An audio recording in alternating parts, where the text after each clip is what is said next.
ನಮ್ಗೆ ಗೊತ್ತಿದೆ, BID ಸಂಸ್ಥೆ ಡೀಮ್ಡ್ ಯೂನಿವರ್ಸಿಟಿಯಲ್ಲಿ BM ಪಾಟೀಲ್ ಮೆಡಿಕಲ್ ಕಾಲೇಜಿನಲ್ಲಿ ನಾವು 10% ಸೀಟ್ಸ್ ಕೊಡ್ತಿದ್ವಿ. ನಾನು ಪ್ರತಿ ವರ್ಷ 15 ಬಡ ವಿದ್ಯಾರ್ಥಿಗಳಿಗೆ ₹1 ಫೀ ಇಲ್ಲದೆ ಅಡ್ಮಿಷನ್ ಕೊಡ್ತಿದ್ವಿ. ಕೇಂದ್ರ ಸರ್ಕಾರ ನೀಟ್ ಬಂದ ಮೇಲೆ ಆ ಒಂದು ಇದನ್ನು ತೆಗೆದುಹಾಕಿದೆ. ಅದನ್ನು ಕೊಡಲಿಕ್ಕೆ ಬರೋದಿಲ್ಲ ಅಂತ ಡಿಸ್ಕಷನ್ ಮೇಲೆ ಬಡವರಿಗೆ ಕೊಡುವಂಥದ್ದು ನೀಟ್ ರ್ಯಾಂಕಿಂಗ್ ಮಾಡ್ತಾರೆ. ಈಗ ನಾನು ಆ ದಿನದಿಂದ ವಿಚಾರ ಮಾಡಿದೆ, ಇವತ್ತು ವಿಜಯಪುರ ಜಿಲ್ಲೆ ಜನ ಮಕ್ಕಳು ಬಡವರು ಯಾರಿರ್ತಾರೆ, ಪಾಪ ಕೂಲಿ ಕಾರ್ಮಿಕ ಮಕ್ಕಳು, ಅವ್ರು ಯಾರಿಗೆ ಇವತ್ತು ಸರ್ಕಾರದಲ್ಲಿ ಸರ್ಕಾರಿ ಸೀಟು ಗೌರ್ಮೆಂಟ್ ಕಾಲೇಜ್ನಲ್ಲೇ ಆಗಲಿ ಅಥವಾ ಖಾಸಗಿ ಕಾಲೇಜ್ನಲ್ಲೇ ಆಗಲಿ, ಆ ಸರ್ಕಾರಿ ಸೀಟ್ ಕೊಟ್ಟಿದ್ರು ಕೂಡ ಅದಕ್ಕೆ 1 ಲಕ್ಷ 2 ಲಕ್ಷ ರೂಪಾಯಿ ಖರ್ಚು ಬರ್ತದೆ ಪ್ರತಿ ವರ್ಷ. ಅದನ್ನು ಕೂಡ ಕಟ್ಟುವಂಥ ಶಕ್ತಿ ಇರಲಿಲ್ಲ. ಈಗ ನೋಡಿದ್ರು ಉದಾಹರಣೆಗೆ ಪಾಪ ತಂದೆ ಇಲ್ಲ, ತಾಯಿ ಕೂಲಿ ಹುಡುಗಿನೂ ಕೂಡ ಹಾಕಿ ವಾರದಲ್ಲಿ ಪಾಪ ಅಂತ ಕರ್ಕೊಂಬಂದರು. ಹೀಗಾಗಿ ಅಂಥ ವಿದ್ಯಾರ್ಥಿಗಳು ಏನು ಬಡವರು ಇದಾರೆ, ಆ ಬಡವರು ಯಾರು ಸರ್ಕಾರಿ ಮೆಡಿಕಲ್ ಕಾಲೇಜಿನಲ್ಲಿ ಆಗಲಿ ಖಾಸಗಿ ಮೆಡಿಕಲ್ ಕಾಲೇಜಿನಲ್ಲಿ ಸರ್ಕಾರಿ ಸೀಟ್ ಯಾರು ಪಡ್ಕೊಂಡಿರ್ತಾರೆ, ಸರ್ಕಾರಿ ಸೀಟ್ ಪಡ್ಕೊಂಡಾಗ ಅವ್ರಿಗೆ 1 ಲಕ್ಷ 2 ಲಕ್ಷ ರೂಪಾಯಿ ಪ್ರತಿ ವರ್ಷ ಖರ್ಚು ಬರ್ತದೆ. ಅಲ್ಲಿ ಟ್ಯೂಷನ್ ಫೀ ಆಗಲಿ, ಹಾಸ್ಟೆಲ್ಲು, ಮೆಸ್ಸು, ಬಟ್ಟೆ, ಆಮೇಲೆ ಬುಕ್ಸು. ಹೀಗಾಗಿ ಅದನ್ನು ನಮ್ಮ ಪ್ರೊಫೆಸರ್ ಕುಲಕರ್ಣಿಯವ್ರನ್ನ ರಂಗದ ಕುಲಕರ್ಣಿಯವ್ರಿಗೆ ಅವರೆಲ್ಲ ಕ್ಯಾಲ್ಕುಲೇಟ್ ಮಾಡಿ ಅವ್ರಿಗೆ ಪ್ರತಿ ವರ್ಷ, ಯಾಕಂದರೆ ನಾಳೆ ಬರೀ ನಾವು ಫೀ ಕೊಟ್ಟಿವಿ ಅಂದ್ರೆ ಮೆಸ್ ಬಿಲ್ ಕಟ್ಟುವಂಥದ್ದು ಶಕ್ತಿ ಇರೋಂಗಿಲ್ಲ, ಹಾಸ್ಟೆಲ್ ಫೀ ಕಟ್ಟುವಂಥದ್ದು ಶಕ್ತಿ ಇರೋಂಗಿಲ್ಲ. ಅದಕ್ಕೆ ಪಾಪ ಅವರು ಅಲ್ದಾಡುವಂಥ ಪರಿಸ್ಥಿತಿ ಆಗಬಾರ್ದು ಅಂತ ತಿಳ್ಕೊಂಡು ಕಂಪ್ಲೀಟ್ ಒಂದು ಫೀಸ್ ಪ್ಯಾಕೇಜ್ ಮಾಡಿ ಅವ್ರಿಗೆ ಟ್ಯೂಷನ್ ಫೀ ಆಗಲಿ, ಹಾಸ್ಟೆಲ್ ಫೀಸ್ ಆಗಲಿ, ಮೆಸ್ ಫೀಸು ಪ್ಲಸ್ ಬುಕ್ಸು ಎಲ್ಲ ಕೂಡಿ ಒಂದು ರೀಸನಬಲ್ ಅಮೌಂಟ್ ಅವ್ರಿಗೆ ಒಂದು ಸ್ವಲ್ಪ ಖರ್ಚಿಗೂ ಕೂಡ ಕೊಡುವಂಥದ್ದು ಮಾಡ್ತೀವಿ. ಸ್ವಾವಲಂಬನೆಯಿಂದ ಬದುಕಲಿಕ್ಕೆ ಯಾರ ಮುಂದೆ ಕೈ ಒಡ್ಡುವಂಥ ಪರಿಸ್ಥಿತಿ ಬರೋದಿಲ್ಲ, ಅಥವಾ ಕೀಳ್ರಿಮೆಯಿಂದ ಪಾಪವು ಬಳಲಿಕ್ಕೆ ಆಗೋದಿಲ್ಲ. ಇದೊಂದು ಇದನ್ನು ನಾನು ಪ್ರತಿ ವರ್ಷ ಒಂದು 10-15 ವಿದ್ಯಾರ್ಥಿಗಳಿಗೆ 8, 10, 15 ಅದನ್ನು ಮಾಡ್ಕೊತ ಬಂದಿದ್ವಿ.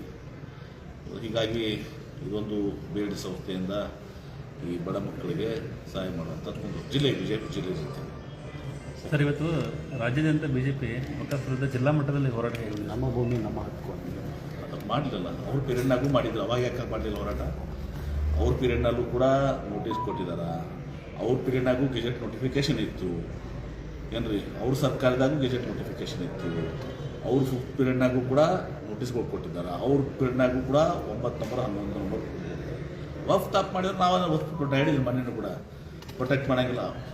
ವಕ್ಫ್ ಭಾಳಷ್ಟು ತಪ್ಪು ಮಾಡಿದಾವೆ, ಅದಕ್ಕೆ 2 ಮಾತಿಲ್ಲ. ಎಲ್ಲೆಲ್ಲಿ ವಕ್ಫ್ ತಪ್ಪು ಮಾಡಿದೆ ಅದನ್ನು ಸರಿಪಡಿಸಲಿಕ್ಕೆ ನಾನು ಈಗಾಗಲೇ ಟಾಸ್ಕ್ ಫೋರ್ಸ್ ಕಮಿಟಿ ನಮ್ಮ ಜಿಲ್ಲೆಯಂತೂ ಮಾಡಿದ್ದೀನಿ. ಮುಖ್ಯಮಂತ್ರಿಗಳಿಗೂ ಕೂಡ ಮೊನ್ನೆ ಅವ್ರಿಗೂ ಕೂಡ ಹೇಳಿದ್ದೀವಿ, ಎಲ್ಲಿ ವಕ್ಫ್ಗಳು ತಪ್ಪು ಮಾಡಿದ್ದಾವೆ ನಿರ್ದಾಕ್ಷಿಣ್ಯವಾಗಿ ಕ್ರಮ ಕೈಗೊಳ್ಳುವಂಥ. ನಾಟ್ ಪ್ರೊಟೆಕ್ಟಿಂಗ್ ವಕ್ಫ್. ಮತ್ತು ವಕ್ಫ್ ಬರೀ ಕೇವಲ ಹಿಂದೂಗಳ ಆಸ್ತಿ ಅಲ್ಲ, ಮುಸ್ಲಿಮರದು ಅನೇಕ ಆಸ್ತಿಗಳು ಆಗಿದೆ. ಆದರೆ BJP ಅವ್ರು ಕೇಳೋದು ಇಷ್ಟೇ, ನೀವು ಇಷ್ಟು 74ರಿಂದ ಇಲ್ಲಿತಾನ ನೀವು ಮ್ಯಾನಿಫೆಸ್ಟೋದಾಗ ಯಾಕೆ ಹಾಕಿದ್ರಪ್ಪ? ನೀವು 2014 ಮ್ಯಾನಿಫೆಸ್ಟೋದಾಗ ಹಾಕಿದ್ರಿ. ಶೋಭಾ ಕರಂದ್ಲಾಜೆ ಪಾರ್ಲಿಮೆಂಟ್ನಾಗ ಕ್ವಶನ್ ಕೇಳಿದಕ್ಕೆ ಮೈನಾರಿಟಿ ಅಫೇರ್ಸ್ ಮಿನಿಸ್ಟರ್ ನಕ್ವಿ ಉತ್ತರ ಕೊಟ್ರಿ. ಅವಾಗೆಲ್ಲ ಹೋಗಿತ್ತು ನಿಮ್ಮದು ಹೋರಾಟ? ಇವ್ರದ್ದು ರಾಜಕೀಯ ಪ್ರೇರಿತ ಕಾಂಗ್ರೆಸ್ ಸರ್ಕಾರದಾಗ 2 ದಿವಸ ಕುಂಭಕರ್ಣ ನಿದ್ದೆ ಮಾಡಿದ್ರು ತಾವಿದ್ದಾಗ. ನೀವಿದ್ದಾಗ ಯಾಕೆ ಮಾಡಲಿಲ್ಲ ಇದರಲ್ಲ? ಕೇಂದ್ರ ಸರ್ಕಾರ ನಿಮ್ಮದೇ ಅದ, 10 ವರ್ಷ ಕೇಂದ್ರ ಸರ್ಕಾರ ಅದ, 2014 to 24 ಮಾಡೋದಿರಲಿ. ನೀವು ಅದಕ್ಕೆ ಸಪೋರ್ಟ್ ಮಾಡಿದ್ದೀರಿ, ಮ್ಯಾನಿಫೆಸ್ಟೋದಾಗ ಹಾಕಿದ್ದೀರಿ, ಫ್ಲೋರ್ ಆಫ್ ದ ಹೌಸ್ ಉತ್ತರ ಕೊಟ್ಟಿದ್ದೀರಿ ಲೋಕಸಭೆಯಲ್ಲಿ. ಇಲ್ಲಿ ಬಂದು ನಾಟಕ ಮಾಡ್ತೀರಿ. ಸರ್, ಈಗ ವಿಜೇಂದ್ರ ಅವರು ಯತ್ನಾಳ್ ಅವರ ಕ್ರೆಡಿಟ್ಗೋಸ್ಕರ ಇದು ನಡೀತಿದೆ ಅಂತ ಹಂಗೆ ಹೇಳೋದು. ಆ ವಿಜೇಂದ್ರನ ತೆಗಿಬೇಕಂತಾರೆ, ಇವರು ವಿಜೇಂದ್ರ ದೂರ ತೆಗಿಬೇಕಂತಾರೆ. ಒಟ್ಟಾರೆ ಇದು ಅವರವರ ರಾಜಕೀಯ ಗೊಂದಲ, ಇವರು ಡ್ರಾಮ. ಸರ್, 3 ಉಪಚುನಾವಣೆ ಮತ್ತು ಮಹಾರಾಷ್ಟ್ರ ಜಾರ್ಖಂಡ್ ಎನ್ನಿಕೆ ಮತ್ತು ಫಲಿತಾಂಶ ನಾವು ಆಶಾಭಾವನೆಯನ್ನು ಹೊಂದಿದ್ದೀವಿ. ಮಹಾರಾಷ್ಟ್ರದಲ್ಲಿ, ಜಾರ್ಖಂಡ್ನಲ್ಲಿ 2 ಕಡೆ ನಮ್ಮ ಪಕ್ಷಕ್ಕೆ ಇವತ್ತು ಬಹುಮತ ಬರ್ತದೆ, ಸರ್ಕಾರ ರಚನೆ ಮಾಡ್ತೀವಿ ಆಶಾಭಾವನೆ ಹೊಂದಿದ್ದೀವಿ. ಸರ್, ಈಗ ಅದಾನಿಯವರಿಗೆ ಬೇರೆ ಅಮೆರಿಕ ಇದರಿಂದ ವಾರಂಟ್ ಬೇರೆ ಇಶ್ಯೂ ಇದೆ ಸರ್. ಆಯ್ತು, ಯಾರು ತಪ್ಪಿಷ್ಟು ಮಾಡಿರ್ತಾರೋ ಅವ್ರ ಕ್ರಮ ಆಗ್ತದೆ. ಯಾರು ಪ್ರೊಟೆಕ್ಟ್ ಮಾಡೋಂಥ ಪ್ರಶ್ನೆ ಬಂದಿಲ್ಲ. ಈಗ ಯಾರು ತಪ್ಪು ಮಾಡ್ತಾರೆ ಅವ್ರು ಯಾರೇ ಇರಲಿ, ಸಾನಿ ಇರಲಿ, ಅಂಬಾನಿ ಇರಲಿ, ಬೇರೆ ಯಾರೇ ಇರಲಿ, ಅವ್ರ ಮೇಲೆ ಸ್ವಾಭಾವಿಕವಾಗಿ ಅದು 1 ದಿವಸ ಅವ್ರಿಗೆ ಶಿಕ್ಷೆ ಆಗಬೇಕು.